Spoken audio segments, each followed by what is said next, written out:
Like I have people coming to me saying, Emily, I can't do yoga. I can't touch my toes. I can't do this. And I tell them, you don't have to touch your toes to Mhm. practice yoga. You don't have to do any of these things. There are lots of people who come to yoga from like a gymnastics background, and yes, they look like a pro, but maybe they aren't getting the other pieces of yoga. Like yoga isn't just asana. Yoga is this holistic practice that uses these 8 limbs and uses mindfulness practices and dharana, dhyana, like really tapping into the deeper layers of consciousness. And understanding this is really important because you might not even be able to move and you could still practice yoga.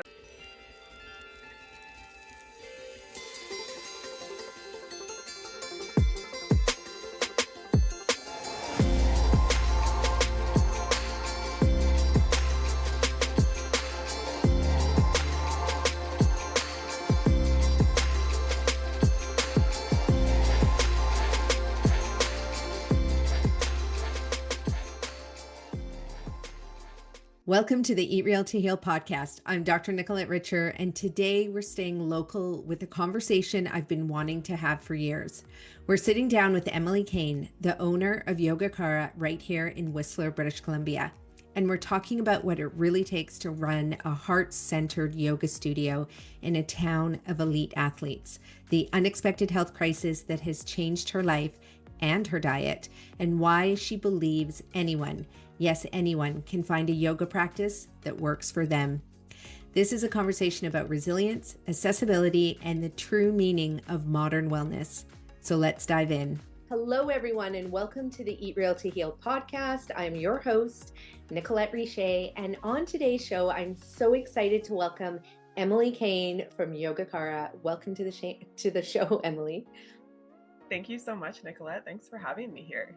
Yeah, it's fun. We live in this community of, I think it's like 12,000 people, but we get about 2 million, 3 million tourists every single year. And so our paths haven't really crossed in this tiny, tiny community, despite the fact that, we're both yoga instructors, we're both in the health space and the vegan food space. And so I'm really excited to be doing this show with you with somebody local, like right in my neighborhood. So this is awesome and exciting for me. So I really appreciate you I taking feel the the time. same way. Yeah. So we've just been so busy helping all of these people come to center with themselves and, find these different paths of healing and wellness. So we're going to be jumping in and talking about all things yoga today. But what I'd really love to know is, I want to just know, like, when did you start the studio? I remember, I think it popping up, but I was so busy with my own business at the time that I was like, a new yoga studio at the time when a lot of yoga studios, I think, were closing down. Isn't that correct? Yes. So we opened in October of 2012. And, I feel like a place like Whistler, there were options for yoga, but I know when I was looking to set up the studio at the time, there were no yoga studios right in the village. And that confused me so much. I was like, this is where, the vibrance, like, this is where everything is happening. And so when I saw this opportunity to open this space there, I was like, that's a perfect meet for everybody. I mean, visitors, locals, like it's a central hub. So it's amazing that we've been there for so long and been a mainstay in the community. Yeah, no, you're in a great location. And it was interesting because when I moved to Whistler in 2008, I'd been teaching in the city and I'd been teaching at all these different yoga studios that had been there for years and years and years. And then I get to Whistler and I remember teaching classes and I'd play, all different types of music, some music like Sanskrit chants and, or just like the sound of like the Om chant, like going on for minutes on end. And it was hilarious because students were like, can you not play that spiritual music? What? Really? Yes, I'm not joking. And I was like, but what do you No. mean? Or else I'd say, okay, we're going to just sit. We're going to put our hands to heart center. We're going to look within. We're going to connect with and they'd be like, could we just do yoga? And I was like, but What? this is yoga. I was so shocked. It was just such a different place. And it was like, and I was teaching restorative yoga and people were like, this isn't yoga. And I was like, oh yeah, this is. So What? I had such a different experience coming to Whistler where I was just like, I'm not teaching people anymore. This is crazy. They just want to like do power yoga, be super strong, but they didn't want to connect with that side. And I thought that was like, I was blown away, especially having come from like KITS in Vancouver, where, Right. we have every type of yoga you can imagine down there. So I did, was that your experience or no? Yes. So I felt like coming to Whistler was very much, yeah, like the power, the intense yoga community. I mean, we live in a community of athletes. Yeah. And I know my struggle in coming to yoga is I came from a very athletic, very competitive background. And when I started practicing yoga, I had to really change my perspective on it. And that was very, very hard because you're battling so much with the ego in that moment when you want to be the best that you can be. You don't want to take the blocks. You don't want to do you don't want to do the things. You don't want to feel like the beginner, right? Like you're like, Yeah. I can do this. I can do double blacks. Like, Yeah. it's like that Double type black of yoga. mentality, like all the handstands and all the crazy things, right? And so there's this mentality that exists. And it's something that I feel like is pervasive in our community. And it's one that when I started doing yoga and started focusing more on that spiritual side, on that meditative side, on that very present side, I saw so much transformation in my life. And not that there's anything wrong with having like a competitive mindset and being driven, but sometimes that can be quite damaging. And I know for myself, like that was a damaging mindset a lot of the time. So when I came up to Whistler, it was really interesting because there were some people that really resonated with the studio and everything that you spoke of and that spiritual aspect and that grounded aspect. And we still offer powerful classes, but I feel like the powerful classes that we offer come from the heart. And I've been to some classes in other places where I feel like it has like a very boot camp mentality and there's just a very different presence that's there. And that's not what we're about. And so coming in with that, there's some people who are like, yes, I'm here for it. And other people who are like, I just prefer power and this type of mentality. I'm like, that's great. If it brings you to yoga, if it brings you to the mat, amazing. And we'll just keep doing our thing. And luckily, we've been so well received by the community. I feel like there's been such a huge shift in that more recently, especially where people are recognizing the need for Mhm. this. Yeah, and you survived the C word, right? Yeah, You went through COVID. How we did. the heck are you still open when I don't even know what the numbers are today, like the thousands of yoga studios that are no longer in existence across North America and the world probably. But how did you survive that? Yes, honestly, Nicolette, it was so, so hard. I saw so many of my favorite yoga studios and other communities close. It was just like a very sad time as a yoga practitioner, as a student, as a teacher, and just someone who follows this path. It was very hard to watch that because I know how much heart and soul goes into those communities and building that and like holding space for students. It's really, really hard. And I know for me, it was such a like deep dive into my practice. Like there were some really dark moments where I was like, wow, this has been my life for a long time. And like, even before that as a practitioner and to have people rely on you. And for me, I really tell people and really emphasize, like honestly, it was like a whole bunch of little miracles that happened Mm. to get us through it. Like it was always like, "Oh no, I don't know if I can do this anymore." And then some little miracle would happen. And then like honestly, it was like a succession of that, which is Wow. so beautiful to look back on that in those dark moments, there was always like some little light at the end of the tunnel. And it's so sad that not everyone received that through that experience. But I'm just feel really, really grateful that we were able to get through it. Because honestly, and like especially in the beginning, and I know that maybe some listeners can resonate this with this. I was like, man, I'm gonna be homeless. Like I'm gonna be like Totally. like not only am I not gonna have this studio, like I'm just like gonna lose everything. And it was actually such a like beautiful awakening, like really harsh awakening, but it really brought me back to my values. It brought me back to what was important in life and important to show up for. And so that process was beautiful, even though it was like really dark in those moments. Yeah. Oh, that was such a what, like, I know everybody's probably so done talking about COVID. They just want it behind. But as a business owner, like, and I don't know if this is the same for you, but like, we're still recovering from the Yeah. effects of COVID financially. Like, we had to bite it, eat it, sell stuff, invest our own our own money, take loads of loans. Like this is not a for us. 100%. This is actually kind of just feels like, oh God, it's still going on. We're in those dark stages. But, Yes. and I'm curious for you, like, and we can all lose everything. And we're probably like, if we're living in Whistler, we're going to be fine. We're going to bounce back. Like if we can make Whistler work for us, we can almost survive like most things in this, crazy ski resort town. But um, the one aspect of, it's not just losing your business, not just losing your home, but, for students as well, like when you have a yoga studio, like you're the therapist, you are the counselor, you are the, marriage keeper together, or, maybe it's time to end that marriage. Like you end up being everything to everybody a lot of times. And have you found that with you, or do you have good boundaries around that? How does that work for you? Oh, I feel like boundaries is a big part of my practice and showing up for students. Like, I love my students so much and I really care about our community, but I also feel like that aspect of boundaries is so important. And I mean, I'm sure you can resonate with this as a business owner. If you start edging those boundaries and you start letting things go, then usually there's more issues down the line. And if you aren't clear about that, like you're creating this bigger issue and then you're sacrificing yourself in those moments. Mhm. So I feel like, yes, show up, care, like we put so much care and attention and love and compassion into what we do. But those healthy boundaries are really key.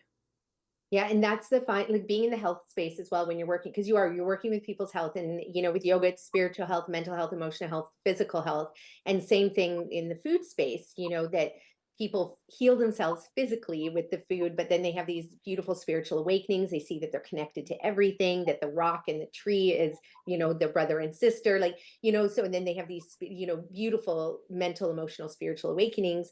And then what I find is it is hard sometimes being in this space, and especially if you don't have boundaries, because everybody wants to be your friend, but you also want to be everybody's friend, but you're also a business owner and you're trying to make it work. And I sometimes like, sometimes I'm just, and I recognized it with our friends that had yoga studios as well. It's, Mhm. after a class is done, it's not really done because the students are staying afterwards to talk, and you give a lot of yourself.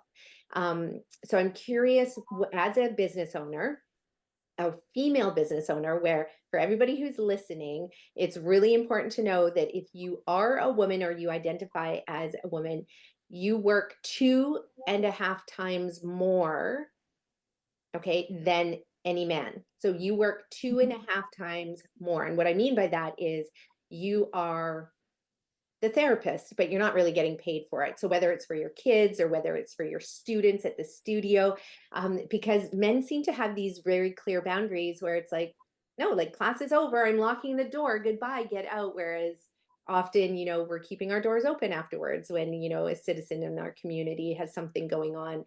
And so how do you manage that as a business owner and in a space where you're providing so much healing and opportunity to people? I think for me, and something that's been really powerful, especially as a people pleaser and someone who does want to show up and give, give, give, give, is to say no. And like to feel really comfortable and confident and know that saying no can also be an act of compassion and a way of showing up for students as well. And when people see you setting healthy boundaries, it gives them permission to do the same. Yeah. And I've also been able to recognize that you also can't control how other people receive that. There are times where someone, like you said after class, where someone has said, or like they're talking and you've got other commitments or something's going on, and just very compassionately say, hey, like I'm just tidying up, I'd love to continue this conversation, like let's chat about this next time after class.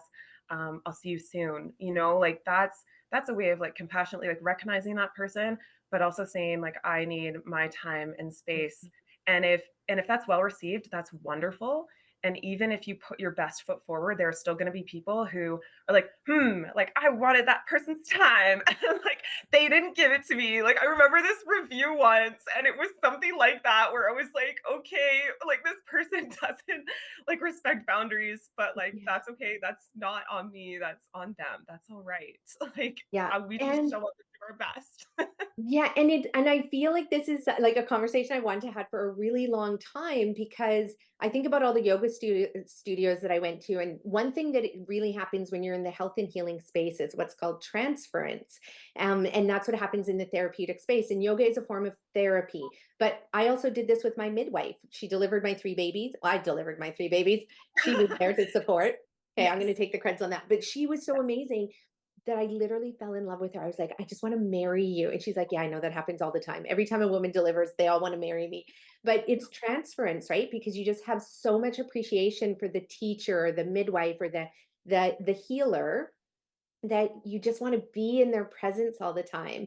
And so, and it is a hard thing, I think, because at the end of the day, they want to get home and rest and eat and sleep and to do that. But I think it's something that's not often talked about, especially amongst yoga teachers as well, like who own studios, because you're not just carrying the weight of yourself trying to manage a business, you're carrying the weight of the students and the teachers at your studio as well. Like it's a lot to be an entrepreneur, I think, especially a female entrepreneur in this day and age. It is a lot. It's interesting. I had a recent experience with someone who needed support, and they came to me directly, like a staff member. And right now I'm in school. I went back to UBC. You did? What are you Yeah, studying? I did. I'm just doing one course with Dr. Suzanne Simard, who's a really wonderful ecologist, and my background is in kinesiology, but I'm really passionate about protecting old growth and protecting forests and ecosystems, and so I'm taking a course with her right now, which is amazing. But as a business owner and like an entrepreneur and a yoga teacher and all of these things, it's been so challenging. And I just had my midterm last week, so Oh I my feel like gosh. I'm just in this huge catch up mode. And I got this text message the other day, and it was just this long list of stuff. And I was like, I'm like, I would love to help, but I really don't have the space. I'm like, this is who you contact. I'm like, I'll even Mm, forward it to them for you. And they kind of like came back and were like prompting it. And you just mm, kind of have to keep doing it. You just kind of have to mm, keep setting boundaries. Like, I'm doing my best to show up, and this is what I can do and this is what I can't do. And that's really for like my personal health, but also for them too, because I don't want to show up half-assed for things either. no, exactly. And also people like, and that's the thing that I find hard too, is that, you know, when you're in this space of providing health and wellness and healing, it's so easy for those boundaries to be crossed, like, like, but at the same time, there's other people who specialize in whatever it is that your student or your employee might be needing, your team members might be needing. And I know for myself, it's like, you kind of want to be everything to everyone, but I do love this. I'm actually picking your brain on how you do this right now for myself to Yeah. be like, teach me about healthy boundaries, but also teach all the other yoga teachers out there about healthy boundaries. Um, yeah, no, yeah. And I also bring it up because I just want to acknowledge, I know all the stuff that you go through probably on a given day, doing Mhm. what you do, especially in a town like Whistler, Mhm. where rents are very, very high. And sometimes what we can charge for the services doesn't ever equal like what the rent, Right. inflation is, right? Yeah. So I just want to say I really acknowledge like everything that you've had to do to keep your studio open since 2012. Like that's incredible. Thank you. 14 years. Is it 12 years? Yeah, 12 years. Yeah. Yeah. Yeah, that's huge. Especially most businesses don't even survive a year, let alone 5 years, let alone 10. So we should have a confetti gun that we blow off right now for you. I just want to say that. Okay. Thank you. And Yeah. especially like in 2022, like our 10-year anniversary, like it was still kind of that weird time, and we couldn't really celebrate in the way that we wanted to. But you're right, it is a huge milestone. And I just look back and look at so many lessons. And I mean, I'm sure you can resonate, just like so many mistakes, and you learn from those things and move forward and just show up as best you can. Yeah, and you've been doing that, which is awesome. And you still continue to learn, like taking this course at UBC, and it is a lifelong learning. Yeah. So yeah, I love that. That's a good sign of a teacher, someone who keeps learning. So anybody who's out there, if you're visiting Whistler, come do yoga with Emily at Yoga Cara. Okay, I want to jump over here. I want to dive into your own health because you have an interesting story about that and about going plant-based and vegan. Do you want to share a little bit about that with our audience? Yeah, definitely. So before I went vegan, I was vegetarian for a really long time. Since I was 13 years old, I really had a strong ethical stance. And I remember being like at my plate at dinner and, there was like steak and potatoes and peas on the plate. And I remember like eating everything around it and, being quite young at 13 and then just getting to the steak and turning to my family and being like, I can't do this anymore. Like I just felt such cognitive dissonance Mm. with doing that. And so from then on, like my family just said, okay, well, let's figure this out. But then when and this was 2017, I ended up getting sick and having bronchitis. And it was so wild because I kept going back to the doctor and saying, I still have bronchitis. And I'm talking like bronchitis, like can't sleep, like wheezing, like having, like it was really, really hard, really, really hard. And kept going back and they just kept saying, oh, yeah, it should clear up within 6 weeks. And 6 weeks would go by. And, suddenly it's like 9 months of chronic bronchitis. What? Like it was wild. Like, yeah, like couldn't have had trouble sleeping, had trouble with lots of things. And it was so interesting as a yoga teacher too to have this disconnection with breath, or maybe not disconnection might not be the right word, but just to have such an impact on my breath and Mm. on my day-to-day life. And so I started doing research. Okay, what can I do about this? And I saw the connection with dairy and inflammation and all of these things that I was like, okay, I can change this. And I know that beforehand I was even having just some reservations about like the dairy industry and the meat, like just how things are connected. But I just thought, I can't do this. This is so hard. And Mhm. so I had this wake up call, this bronchitis. I thought, this is the opportunity. This is the chance where I can go vegan. And I really think that I can do this. And luckily, it was way easier than I anticipated once I cut out the dairy, which for me was very hard. Everything else was quite simple. Mhm. And it cleared up my bronchitis. It was wild. It was like I mean, obviously it took some time, but I noticed the symptoms clearing and I noticed my health improving. And Mhm. it was just like this incredible experience that prompted me into the lifestyle I'm in now. And I'm so grateful for that.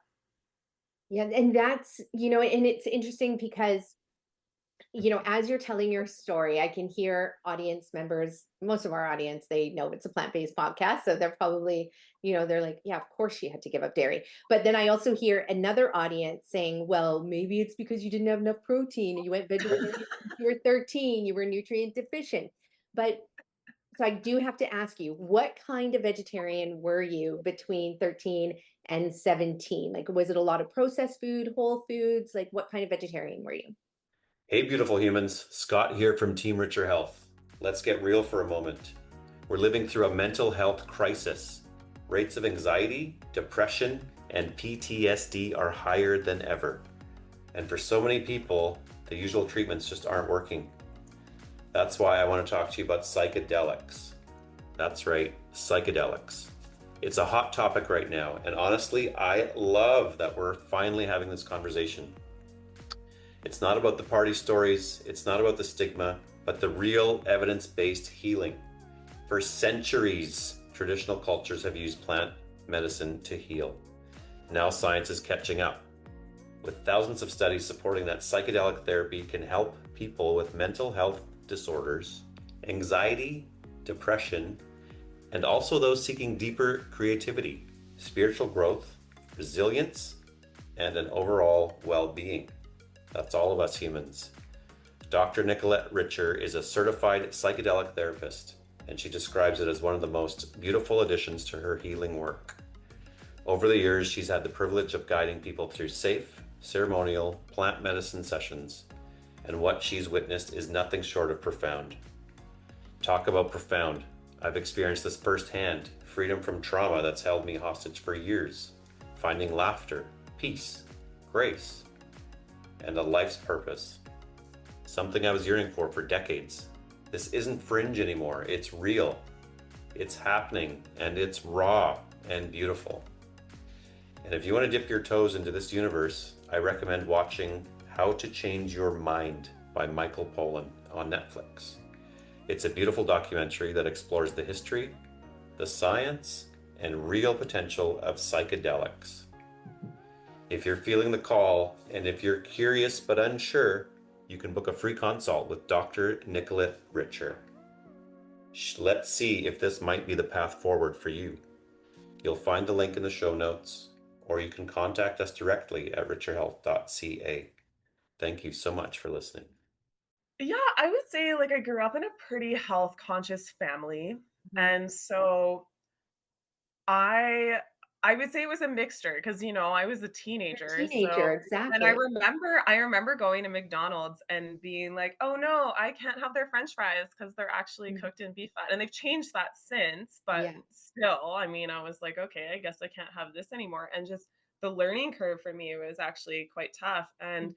And even like, I mean, we're really lucky now that it's so much easier than it was back then because I remember vegetarian being kind of almost like this taboo thing, and especially growing up in a small town in BC. Yeah. It was like I was probably the only one of the only vegetarians, in my high school, in my middle school.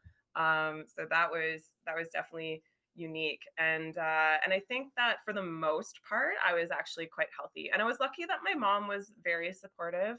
Yeah. She was a vegetarian in the 80s, and so Mhm. she had some resources and making sure that I was getting everything that I needed. And I felt like overall I was pretty healthy. Yeah. So I just wanted to clarify because, we have had, our restaurant attracts a lot of people who are plant-based and vegan and a lot who have been vegan and plant-based for their whole lives. But then I meet some of these, employees that come from like fly into Whistler from all over the world and um and then they're so sick, and then I Oh, learned that they're only eating pasta and jarred tomato sauce, or but they don't eat vegetables and they don't eat salads and they don't eat broccoli and they don't, so there is a lot of people who are vegetarian and vegan that really just rely on refined foods and not whole foods. And everybody who's listening knows that our podcast is about no refined foods, all whole foods.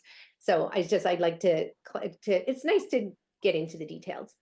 and I do want to clarify too. I was a competitive athlete at this time. Right. Like I was playing volleyball and basketball on varsity teams. At one point I was top 50 in BC as a basketball player. Like I'm 6'2". I'm very tall. I mean that I will just say like it was probably the height. But I had some You had games. to have some skill. I played basketball in high school too, and yeah, you had to have some skill. Yeah, exactly. So, I Yeah. mean, I was vegetarian, but I was also a competitive athlete, Mhm. and also snowboarding a lot. And I was definitely keeping up with life. So I wasn't hurting Yeah. there, and I was rarely ever sick. Right. Yeah. And and that's the thing is that it's crazy that it's 2024 and I see the athletes that are in Whistler and I see the food that they eat and it's atrocious. Like I just went to my daughter's, she's a competitive gymnast, she's 12, and we just went to a competition in Langley and they had their whole vending area where you come and grab food to eat throughout the competition, and there wasn't a single fruit or a vegetable. It was all packaged, oh, Henry bars and chips and What? oh my gosh. And which is, again, we were in Langley, which is like 3 hours from here. But when we have our event, and maybe it's because I'm on the board of the gymnastics club, but when we have our event in Whistler, like in the gymnastics club, actually, they're really great. They always can get food catered from the Green Mustache for the competition in Whistler. And so everybody who comes from outside of Whistler comes and they're like, oh my God, you guys have this amazing food. It's not just baked goods. But this is what we're feeding athletes, and it's atrocious. Like it's atrocious in this day and age. Well, and But it's wild because even when I was playing basketball, like I remember there always being oranges available and things like that. And so it's crazy that we're kind of going backwards in oh, some we're ways. going so backwards. And I played varsity tennis in university in the States, and our coach used to take us to Wendy's before our big like tournaments on the weekends. And so we would have like those frosty things and big burgers. I was just like, oh my goodness. And it was so hard to, yeah, eat, but you were basically just eating iceberg lettuce, at the university, because everything was just, yeah, it was wild. But we have not come a long way in 2024, I just want to say, when it comes to athletes and nutrition. And that is crazy. Yeah. Okay, so let's get back on the dairy thing. So everybody, I want you to pay attention to what Emily said. She cut out the dairy and then she got better. This is exactly the same story. You all know my story about my husband. For those people that are listening and have heard previous podcasts, but my husband was the same way. He had asthma. He had massive, crazy mucus production. He was a mess. He had eczema all over his body. And then he moved in with me. And I was like, there's no dairy allowed in our house. Like, that is not crossing over the threshold. And sure enough, within a couple weeks, all his mucus that he had had since like growing up, his eczema, his everything just completely went away. And he just began, all the pudginess, the inflammation in his skin and his body, just boom, gone. And it was simply that's what we did. We cut out the dairy, and he was eating way more vegetables with me, but dairy makes a huge difference. So good on you for figuring that out and doing that. So now you are vegan because of animal rights, and you're vegan because of health, which is amazing, and obviously environmental. So then, have you been vegan since? Yes. Yeah. Okay. Since 2017, I haven't gone back. You haven't gone back. And maybe you can just share with the audience what that is like, because I know the first thing people say when they think about going plant-based, whole food, vegan, is they're like, I don't have the time and I don't have the money. It's too expensive. It's too hard. Can you speak to that a little bit? Oh my gosh, I think it's so funny when people say that they don't have time or money. Like, I feel like a vegan diet can be so much cheaper than all of the meat and cheese and all of those things. I will say that you do need certain tools, like having a blender has been such a game changer, good blender, good food processor. And you know what? These things don't have to be expensive either. Our food processor that we had for 10 years, just like a month ago, it broke, and we bought that secondhand, and I think we bought it for like $20. Like Exactly. The $20. reuse center. Right, reuse it center, Yeah.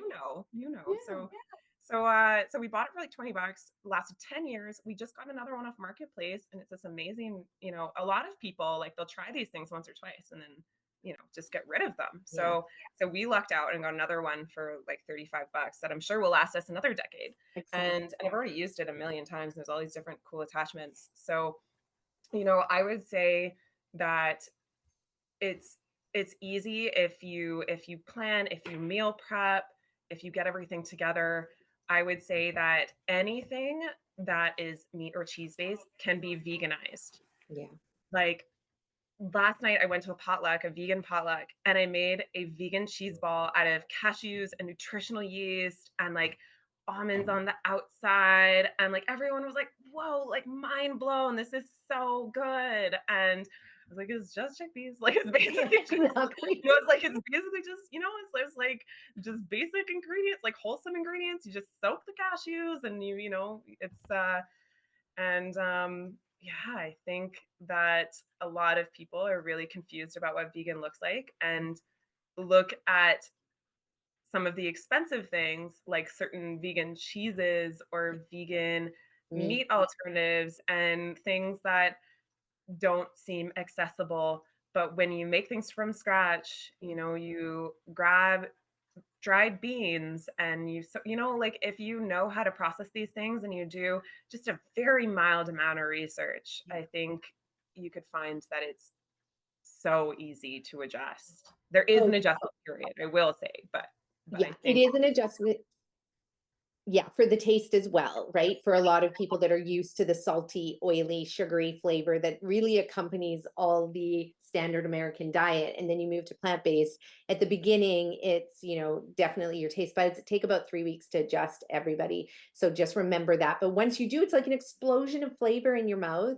You get used to the different textures, and there really isn't a meal you cannot make with plant-based food that is like not outstanding and delicious. Like, if you're eating bland vegan food, you're not making it the right way. you're doing it wrong. Yeah. It's bland vegan food. I've had friends who are, like omnivores, and I'll take food to dinners and stuff, and they're like, wow, this is so amazing. Like, honestly, I would never know this was like vegan, gluten-free, organic. Like, I would never know these things except I'm eating this now and it's incredible.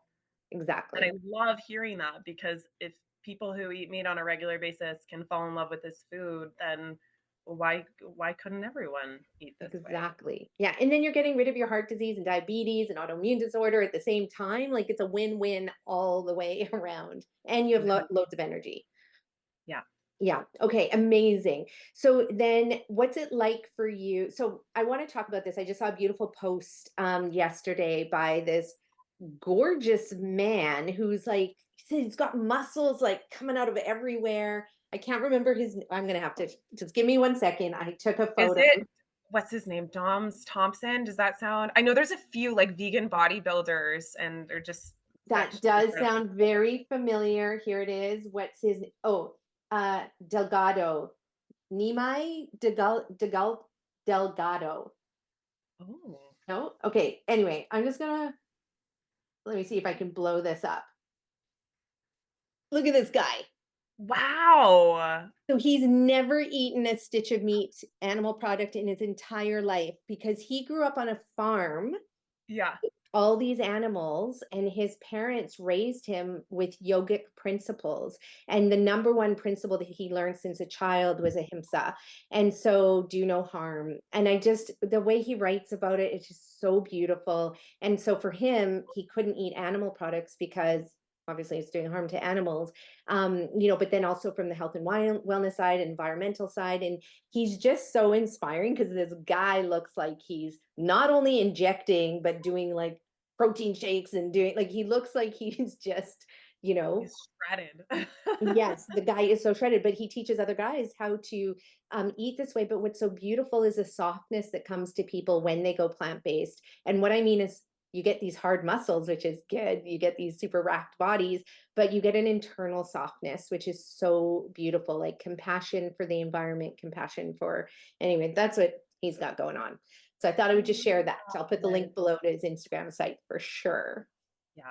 But from a yogic perspective, like did that any of the yoga philosophy play into you going plant-based as well, or what have you learned since then? I'd love to just have you share more about that with our audience.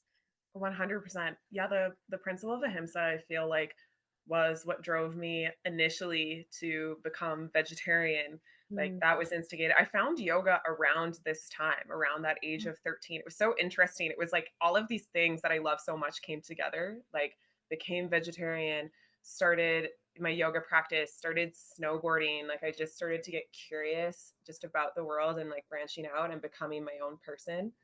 And so that process of ahimsa, when I started to learn more about the dairy industry and I started to learn more about like factory farming and the impact on the environment and this harm that was being done, I feel like that was what prompted part of that transition to being vegan and wanting to be vegan, but thinking that it was too hard to be vegan in a world that, even being vegetarian sometimes felt challenging. But then I had this huge medical issue that was impacting me in such a way that was kind of like that extra push Yeah, to be you're like, like a okay, now blessing. you need to make this transition. So I was really lucky that the timing just was serendipitous. Like it was the universe reaching out and saying, okay, like, that this is not for you. And here's the push for you to actually do it. Yeah. Yeah, no, and that's beautiful. And it's what I love about one of the things we are launching on our end is it's we really see yoga instructors are the key to ending the chronic disease epidemic. And let me pitch this. Can I pitch this to you and you tell me what you think? Please do. Yes. Okay. So we've had all of these beautiful yoga studios in North America for many decades, and then COVID comes along, wipes them out. We also have, I mean, I don't know. Is there anybody listening who's not a yoga instructor and a nutritionist? Like, I'd really love to know somebody put up their hand if they're not a yoga instructor and a nutritionist, because our world is full of all these beautiful yoga instructors as well, and who've studied yogic philosophy and the Upanishads, and like they know the philosophy and theory behind yoga, which is beautiful because it really is, across the board. It's all about self-love. It's about compassion. It's about unifying the body, the brain, the mind, the soul, the spirit, yoking it all together.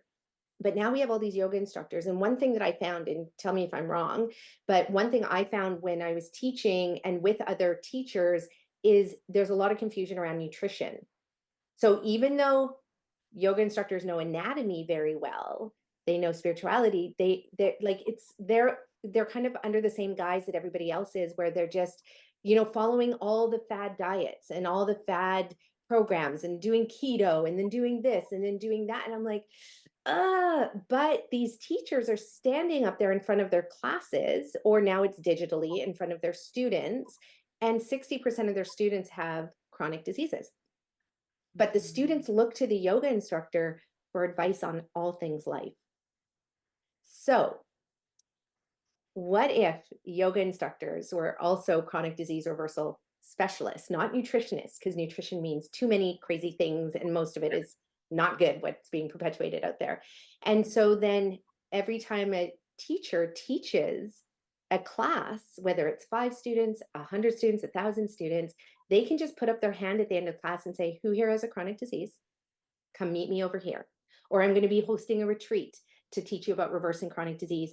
Come meet me over here. Right? Because they already have the audience of people that want health and crave health.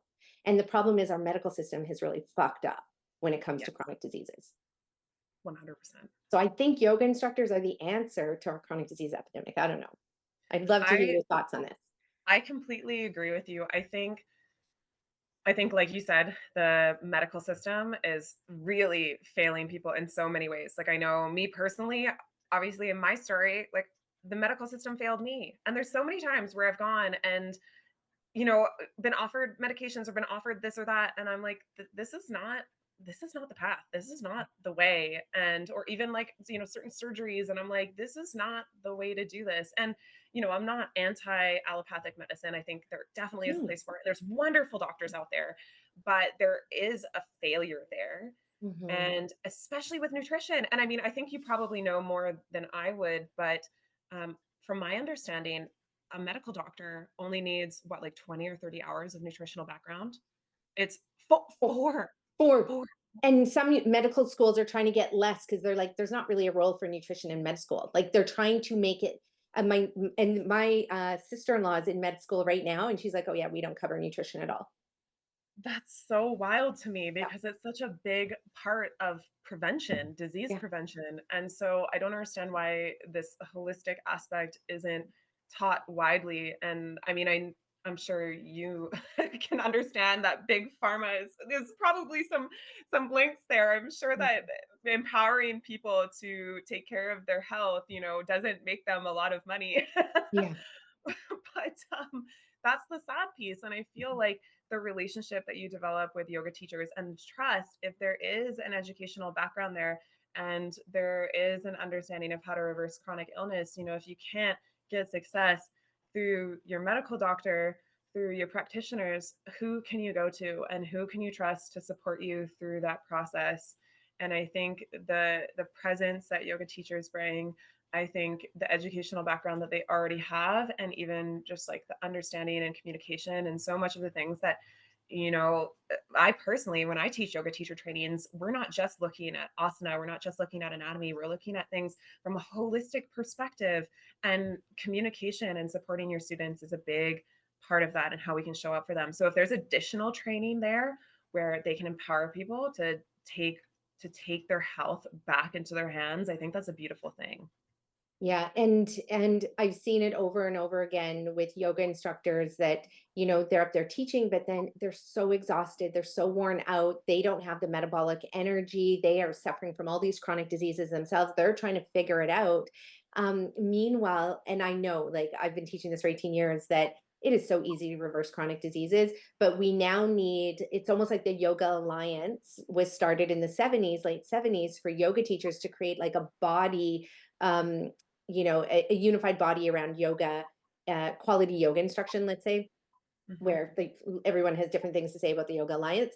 But then, but we almost need the same thing. It's like the Chronic Disease Reversal Alliance, and that will train 100,000. I think Yoga Alliance has 100,000 teachers, members, but there's other alliances. I don't even know how many yoga instructors there are in the world. And if each yoga instructor were to like help 300 people, like we could literally crush this chronic disease epidemic. Hi, it's Scott from Team Richer Health. I'm thrilled to share a unique opportunity to join us as a founding partner in the Richer Health Hotel and Wellness Center right here in the Cowichan Valley in British Columbia.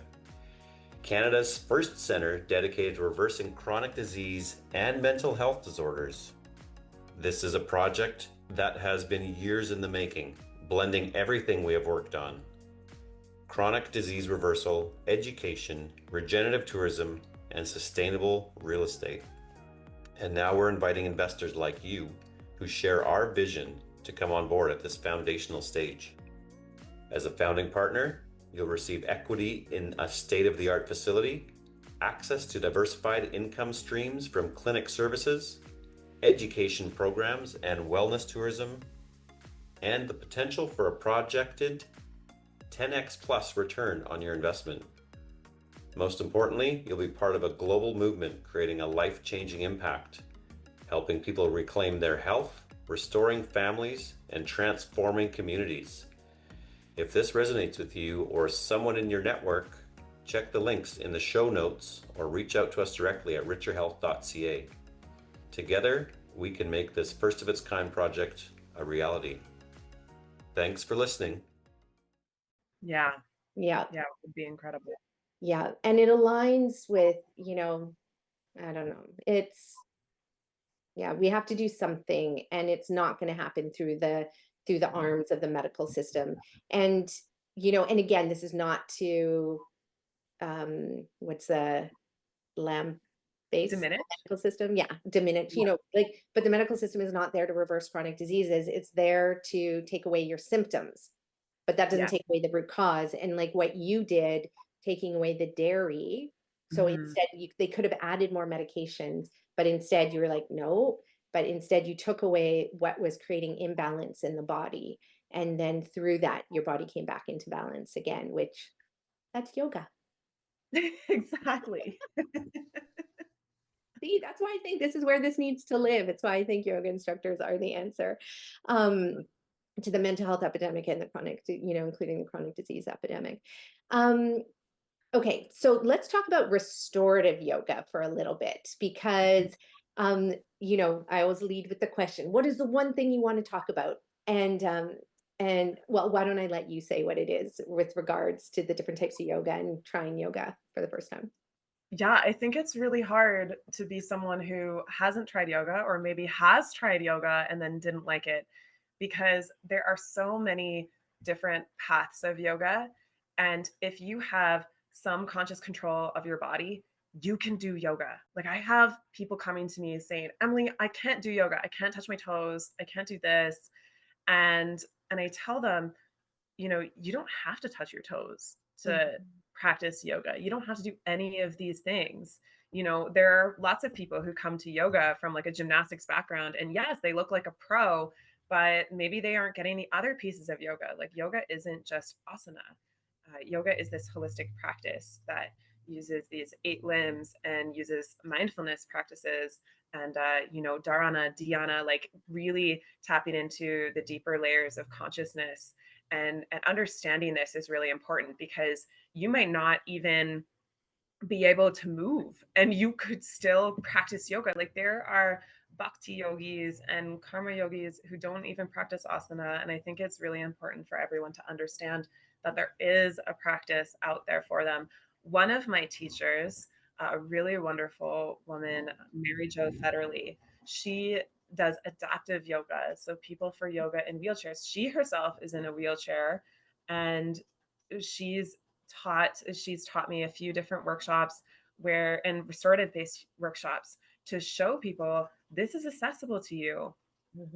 You, like, if someone, like, I think that aspect of yoga is really important, and it's something that I feel really called to work with people who want that restorative aspect, and especially from my background with an athletic background, with that intensity in not just my body but also like my mind and that mindset, to practice restorative and to take a step back and to really like nourish myself, show up for myself, that changed my life. And I want other people to understand that and to feel that in their body and their mind and their spirit. Yeah, and you're so right with the eight limbs of yoga. You could be approaching yoga through so many different lenses. We talked about, for example, karmic yoga, so being of service in your community, that is yoga according to yogic philosophy.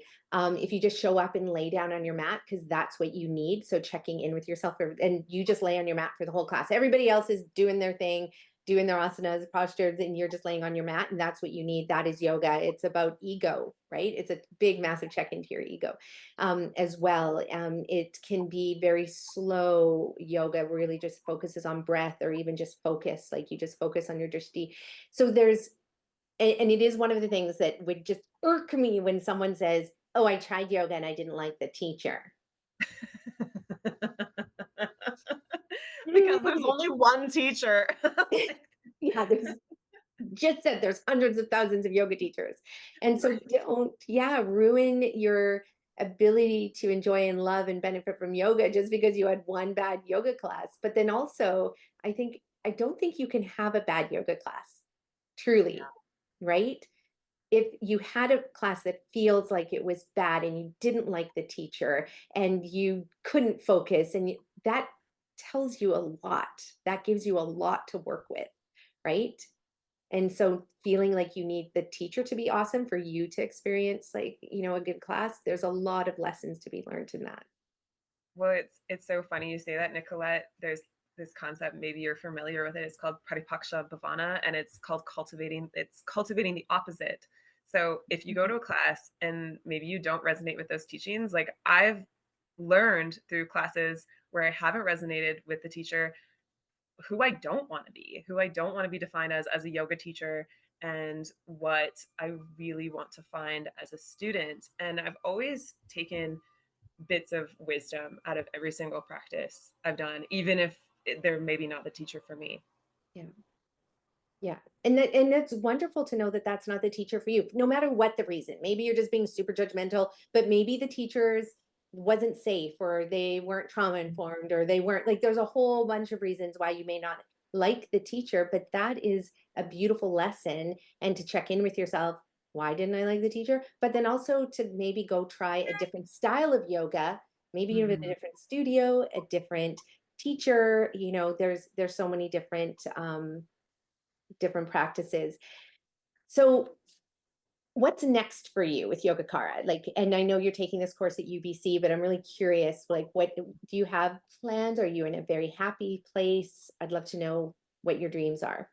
Yeah, I mean, my big thing right now that I'm really, really excited about is our yoga teacher training that's coming up in April. So there's a 200-hour yoga teacher training, a hatha and vinyasa based training. And I know our last cohort, like they're all just like such a tight yoga family, and it's so beautiful to watch them blossom as teachers and to really step out in the world and help other people.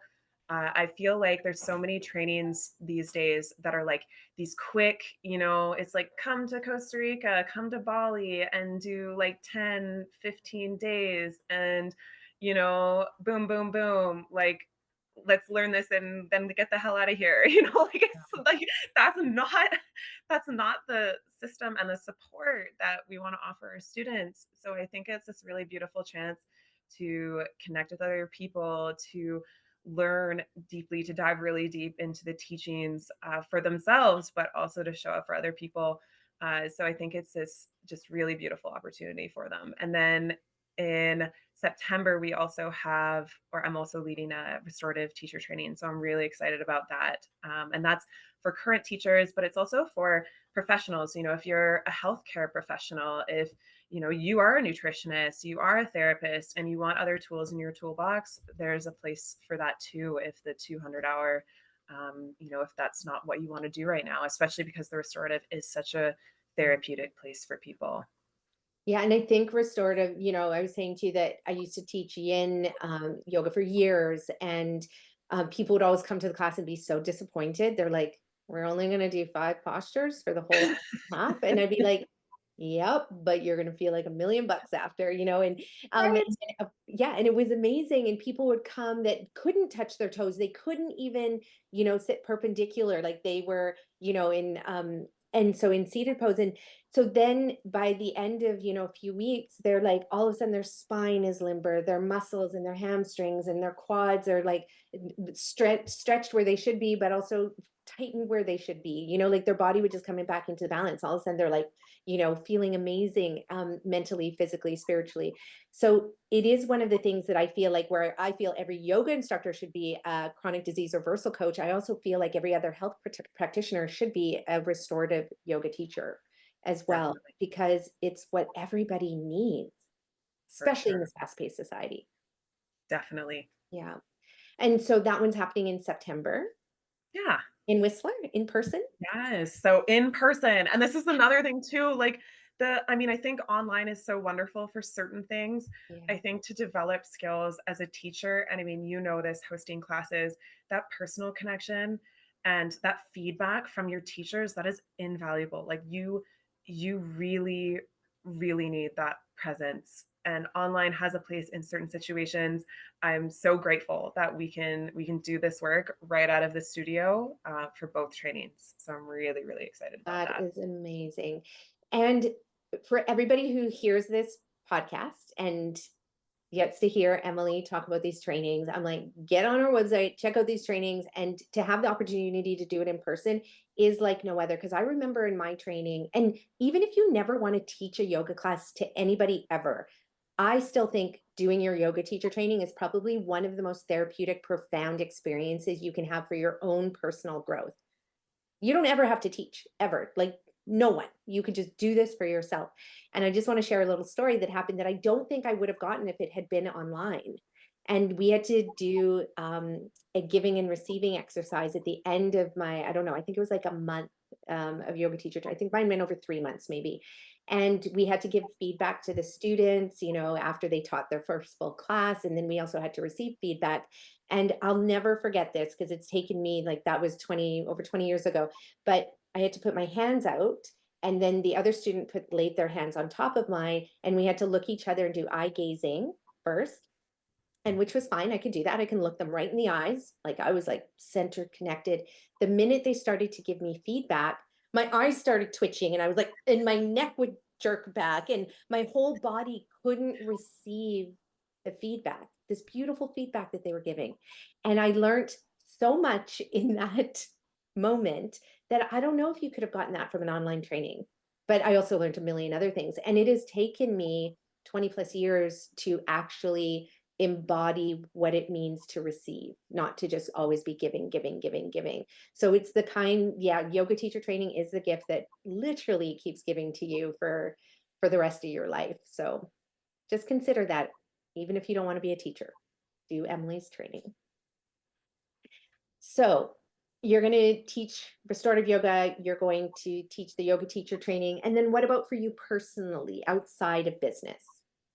Yeah, for me personally, I mean, I feel like there's there's a bunch of different things. I mean, life here in Whistler, I have a bunch of goals. I love being in the backcountry. I've been injured the last 4 weeks. I partially tore my MCL on the mountain, so I've been focusing on healing that. But I have some pretty lofty goals in terms of doing like big traverses in the backcountry. In the fall, I just picked up this really great tent. Um, for winter. So I'm really, really excited to use it. I know we haven't had the best season up here. So A really wild winter.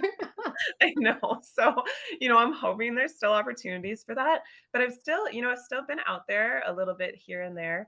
And things like travel and things that I haven't really done, since COVID. So I kind of have some of these types of personal goals that I'd really love to focus on, and I feel like that that personal part of my life, and showing up for myself is a really important part of my practice overall, and just really making sure I'm nourished and I'm excited for those things because I feel like I'm moving towards them, and it's exciting. It's really exciting. That's amazing. And do you feel like business is pretty smooth right now, or how do you find running your business now? Like, do you have it like, is it an art for you, or is it still a science? It's interesting. Like I feel like sometimes I've like got it dialed. I say this on a day when we had like a last minute sub request for like a for an afternoon class, and I'm like, "Oh no, are we going to get it covered?" And luckily we got it covered. But, it's kind of like that where sometimes you've really got it dialed and everything runs smoothly and it's just wonderful. And then certain times where things come up and you're like, "Oh no, okay, I guess I have to jump in and deal with this."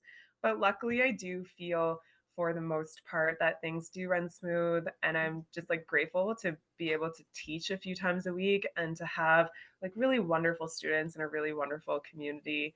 So that's been really great. That's amazing. And any trouble getting teachers at all over the last 3, 4 years? We had a period of time during COVID when it was challenging, and I feel like there were a lot of teachers taking a step back, which I totally understand because I know, just speaking to teachers, like people were exhausted. Like the fact that we had to close like 4 times, like open, close. And, it was really pulling on our heartstrings. Like it was really tough and tough to hold space for that. And, you know, I know for me, like to show up, like showing up for myself was so important so that I could also show up for other people. And that was a really challenging balance. And I'm sure there were times when I dropped the ball. But I think everyone can relate to that. I mean, I can't imagine someone who had it entirely together.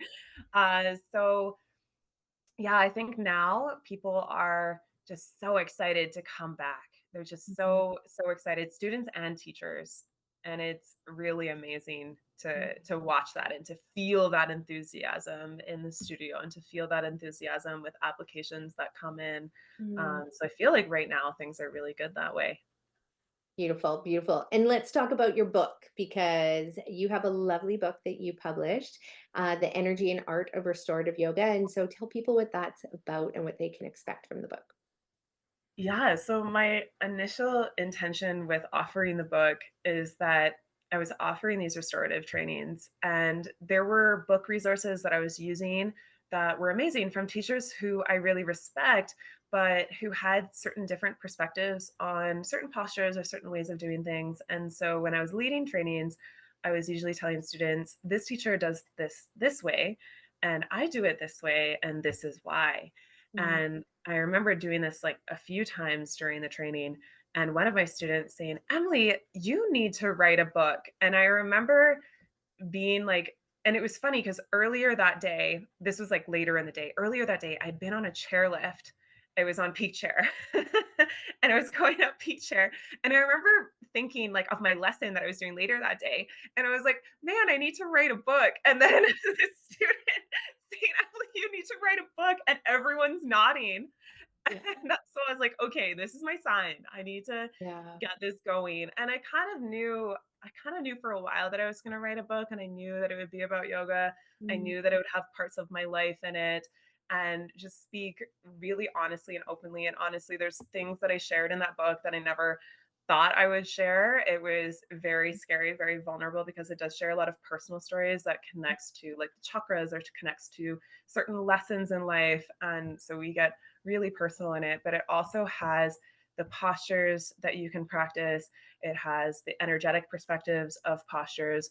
It has like it literally breaks everything down. It breaks down even like the props, the Mm. perspectives of restorative yoga because it is so different from the more active styles of practice. I Yeah. mean, and this even practicing in yin, like people think like yin and restorative are the same. And it's like, no, the mindset is actually so different. And the way that you're practicing is so different. And so for people to really fully understand and grasp that, I think was a really important piece in this book. Oh, that's awesome. I cannot wait to get a copy of your book and read it. My husband, so he's been doing yoga for a long time as well, but informally and more, well, I shouldn't say informally, but sometimes going to yoga to studios, doing his own practice at home. But it's interesting because just over the last month, he's really deepened his practice. And it's been really beautiful to watch how he brings in all these sacred components now. Like he lights a candle while he's, it's so sweet. Well, before he sits and does breath work and then goes into his asanas. But what I love in this, what I love about yoga is that it's not anything you perfect, right? It is always a practice and it's always changing as you're changing. Like I know it changed while I was pregnant and it changed afterwards because I had this post-pregnant body that couldn't do some of the postures because I had this like roll of belly that would get in the way and pinch. And I was like, oh, that's interesting. And so it forced me to have to move my body differently. And also how my ego got involved with that. And then, and there's just so much that's always arising. And then even, when it comes to, I mean, it really is an art, right? And it's an art that's never complete. And you are part of the artwork and you're part. So it's this gorgeous, I love yoga for that you could do the same 5 postures for the rest of your life and not one day would ever be the same. Your mind behaves Exactly. differently. Your spirit behaves differently, and it teaches you something in every moment when you're doing these different postures. So I'm glad you put that book together. I can't wait to get my hands on it. We'll put the link below in the show notes as well. And then maybe you can leave our audience, whether they're, seasoned yogis out there or someone who's never done yoga. I just met someone who'd never done yoga the other day, and I did judge that a little bit, I have to admit. Okay. I was like, what did your mother not teach you? This young guy, 24. And I get it. There's many people who've never done yoga. I used to have people drive down the street when I had my yoga mat on my back, and they'd be like, go back to your country and take your cult with you. And I'm like, yoga is not a cult, guys. Like, So wild. it's so awesome. I love it. But no, it's not a cult. It's a practice that's thousands and thousands and thousands of years old. But what I wanted to say just before we get into the tip that you give is what I love now as well. I went off a tangent there. But what I love now is that neuroscience and science is actually, the technology is there to show us how invaluable yoga is. Like Dr. Zach Bush was talking about how child's pose, when you put your forehead to the ground, activates the pineal gland. We now know we have another organ, people, and I don't know if you've heard, Emily, but I'll send you the link to the podcast. It's on Radiolab, and it's all about the interstitium. And when I listened to that, it's about this network that runs through our body that actually holds 25% of the water in our body. And we just discovered it in 2018. We didn't have the technology to see this in 2018 and prior. But what's amazing about it, it's like, oh, that's why eagle pose or boat pose, like any pose that you do, and why the breath and why everything is so important. So I'll send you a lot of people haven't heard of it, this new organ in our body that they've discovered. So I'll send that to you. But what I love is that science now and neuroscience is able to show us the healing benefits of yoga. It's not just I feel good anecdotal story. It literally is very much proven. So what are some tips you have out there for people if they want to get started, maybe if they can't afford it, because there's, money's been tight for people. And what tips do you have for them? Yeah, I mean, I think that accessibility is so important, especially in the yoga space. And I know like we do our best to show up so that it can be accessible. I know last week we partnered with Lululemon and we offered just like a $10. It was a meditation and vision board night. And so that was really beautiful to have like a packed house and just like really high vibes. It was really great. And so looking for opportunities in your community like that, like it doesn't have to be in a yoga studio. There are community centers. There are, I know there's like Luna in Whistler here.